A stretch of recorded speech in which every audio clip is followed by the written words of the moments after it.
আমাদের আলজমিরা হসপিটালে সুন্দর টুকটুকে পরীর মতো দুইটা মেয়ে বাবু হয়েছে আলহামদুলিল্লাহ। দুইটা বাবুই সুস্থ আছে।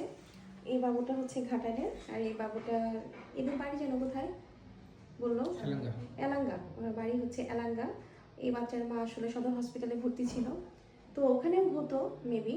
তো যাই হোক, বাচ্চার মা আসলে আমাদের এখানে অনেক ভরসা করে, তো ওই জন্য সে ওখান থেকে চলে আসে। তো আল্লাহর রহমতে উনি রাতে আসে, রাতে আসার পর রাত্রি 2:45টার সময় বাবু হয়। আল্লাহর রহমতে নর্মাল ডেলিভারি হয়েছে এবং খুব সুন্দর একদম পনেরো মতো হয়েছে। তো যাই হোক, বাচ্চার মা অনেক ভালো ছিল, বাচ্চার বাবা অনেক কোঅপারেটিভ ছিল। আল্লাহর রহমতে এরকম কোঅপারেটিভ যারা থাকে তাদের জন্য আসলে কষ্ট করতেও ভালো লাগে। যাই হোক, অনেক কষ্ট হয়েছে বাচ্চার মার জন্য। বাচ্চার মাকে হেল্প করতে হয়েছে অনেক বেশি, উনি আসলে শেষ মুহূর্তে এনার্জি পাচ্ছিল না। তো এই জন্যই আমি বলি, যারা আসে এখানে, যারা উপরে প্রেজেন্ট থাকে ডেলিভারি হয়েছে, তাদের সাথে কথা বললে তারা আরও বেশি শক্তি পাবে, এনার্জি পাবে, যে আমরা আসলে কীভাবে হেল্প করি।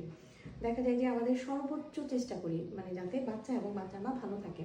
এরপরেও যদি কোনো কিছু হয়, আসলে সেটা আমাদের হাতে না, সেটা একান্তই আল্লাহ হয়তো বা চেয়েছিল, সেই জন্য হয়েছে।